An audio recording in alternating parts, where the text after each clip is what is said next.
Je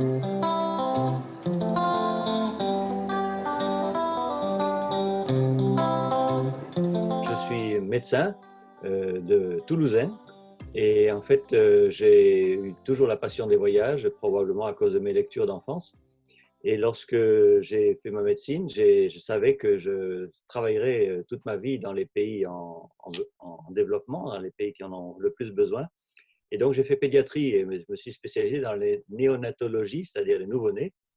Et très rapidement, je suis allé en santé publique et j'ai donc travaillé dans des centres de recherche internationaux depuis toujours. Je n'ai jamais travaillé en France, en fait. Je ne suis arrivé en France que pour ma retraite. Mais la néonatologie m'a amené à m'intéresser aux femmes et bien sûr à leur vie génésique, à leur vie reproductive, c'est-à-dire la fécondité, qui est le titre de mon livre, la grossesse, l'accouchement, la naissance. Voilà.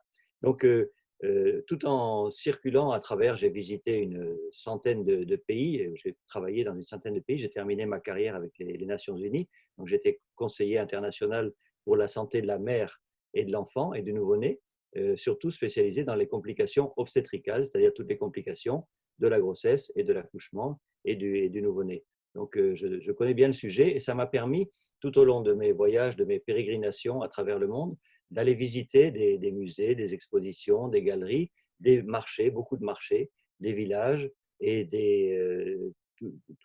un ensemble d'endroits dans lesquels on peut trouver des représentations artistiques, rituelles, art premier essentiellement, mais aussi contemporains et autres, des représentations de cette chose qui s'appelle la fécondité et que j'entends être l'ensemble de la fertilité, donc la capacité de mettre au monde un enfant, la grossesse, c'est-à-dire la capacité de le mener à terme, et puis l'accouchement, la mise au monde, qui est l'événement le plus extraordinaire qu'il puisse s'imaginer, surtout pour les femmes et pour les sociétés aussi, depuis la nuit des temps, puisque nous savons que depuis les ères préhistoriques, on a retrouvé des statuettes qui montrent des femmes enceintes et des femmes fécondes, et donc on sait que depuis la nuit des temps, les hommes s'intéressent, sont passionnés, fascinés par ce phénomène extraordinaire. Alors, moi aussi, j'ai été fasciné, passionné et j'y ai travaillé toute ma vie. Voilà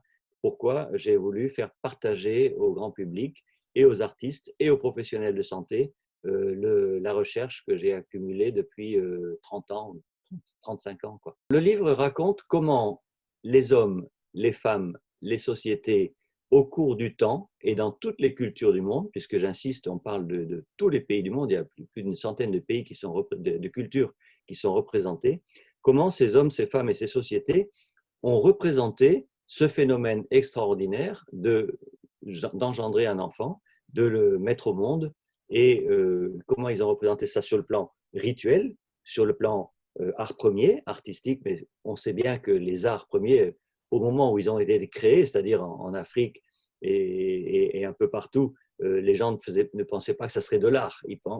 Pour eux, c'est une représentation rituelle de ces phénomènes.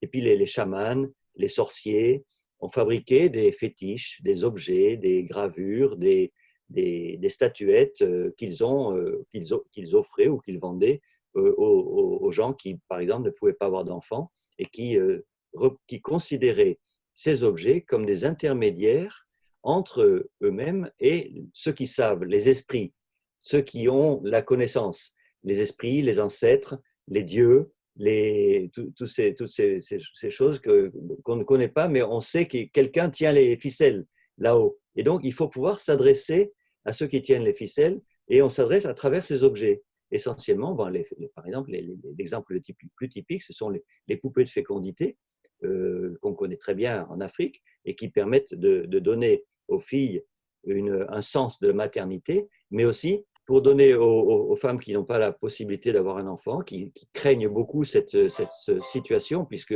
évidemment c'est grave sur le plan sociétal pour une femme de ne pas pouvoir donner d'enfant, alors que tout le monde espère qu'elle va générer la suite de la lignée familiale, quoi, et surtout pour le mari.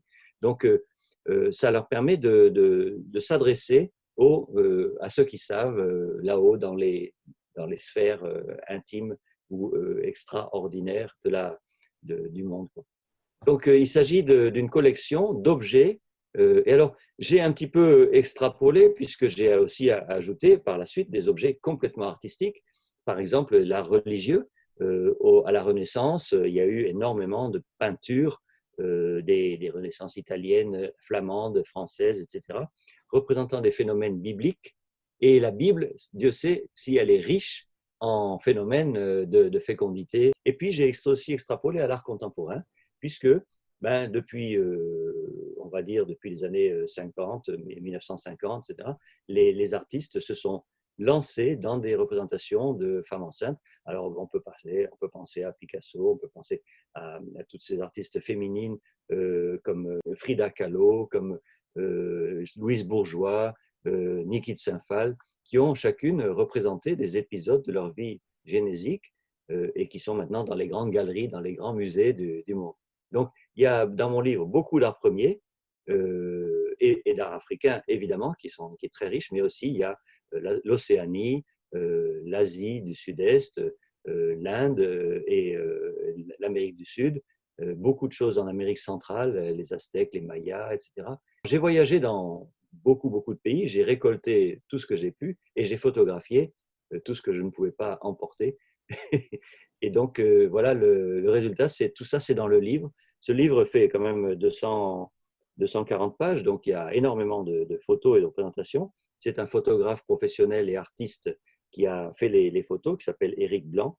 Et puis, j'ai donné au professeur René Friedman, le grand patron de la fécondité en France, un des grands patrons, le soin de préfacer le livre, puisque c'est quand même, tout ça représente quelque chose, c'est absolument universel. Je crois que le sujet, il est partout, dans toutes les sociétés, mais dans le monde arabe, dans l'art islamique, comme vous le savez, on a du mal à représenter. On ne représente pas les saints, on ne représente pas les femmes, on ne représente pas les dieux, le dieu, etc.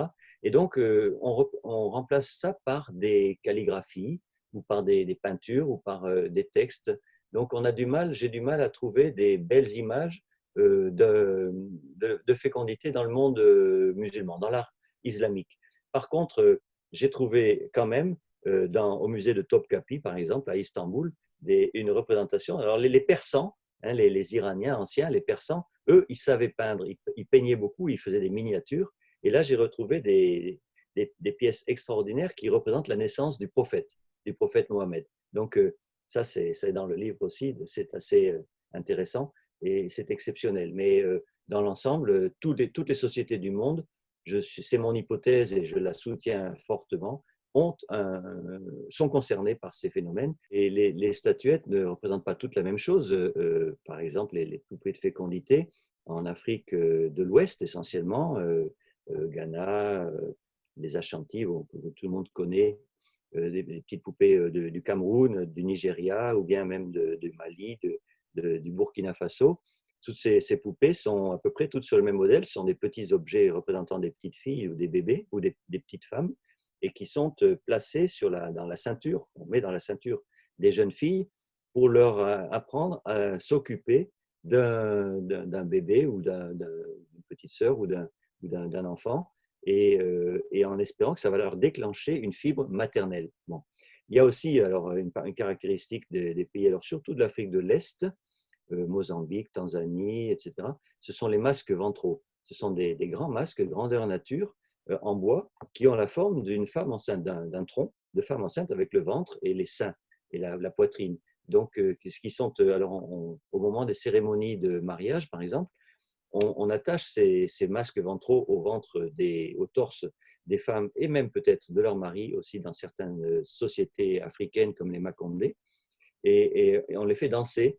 Donc là aussi, très clairement, ça représente l'espoir que ce couple va rapidement engendrer. Dans beaucoup de sociétés africaines, il faut prouver sa féminité et sa fécondité pratiquement avant même le mariage. Comme ça, on est sûr qu'il n'y aura pas d'histoire de ce côté-là, parce que c'est toujours la grande question. Est-ce que c'est le mari qui est stérile ou est-ce que c'est l'épouse? Et la plupart du temps, comme on n'a pas en général les examens nécessaires, on met la faute sur la femme.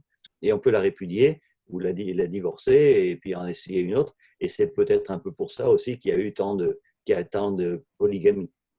Moi, les pièces préférées, ce sont les scènes à trois personnages dont je vous parlais un petit peu. Et en Afrique, il y en a quand même beaucoup aussi. Il y en a en Amérique du Sud, il y en a en Afrique, il y en a en Asie. Ce sont des scènes dans lesquelles on voit le rôle du mari ou bien d'une autre sage-femme à l'arrière qui soutient la femme. Donc, ce sens de l'empathie vis-à-vis de la femme qui est en train d'avoir les douleurs de l'accouchement, d'accoucher, d'être très inquiète, etc. Donc, il y a quelqu'un derrière et il y a quelqu'un devant, la sage-femme ou la matrone, la traditionnelle, qui est en train d'effectuer son travail, c'est-à-dire de s'occuper de voir si tout va bien, et éventuellement, si jamais ça ne marche pas, de tenter quelques manœuvres, des choses comme ça. Et puis, il y a cette femme au milieu qui est toujours très bien représentée. Alors, on peut le commander via mon site et on paye par PayPal ou bien par direct, ou bien on peut prendre mon adresse et m'envoyer un chèque. Mon adresse est aussi sur le site.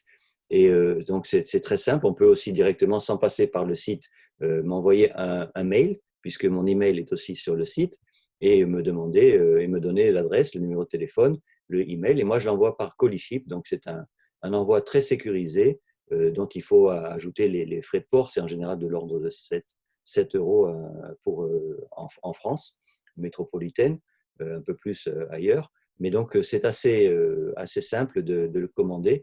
Alors, j'ai une maison d'édition qui s'appelle les Éditions des Quatre Seigneurs, mais on peut le commander aussi à travers ça, mais elle n'est pas encore très, très connue. Elle est sortie il n'y a pas très longtemps, puisque nous faisons aussi d'autres livres.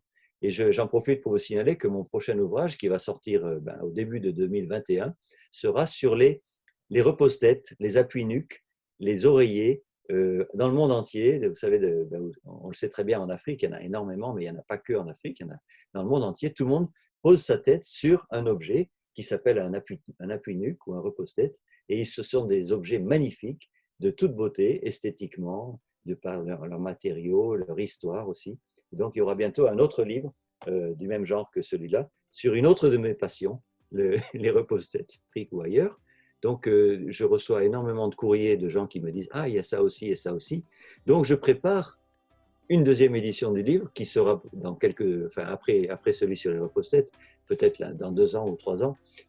Donc, il faudra recommencer à faire la recherche, à organiser le livre.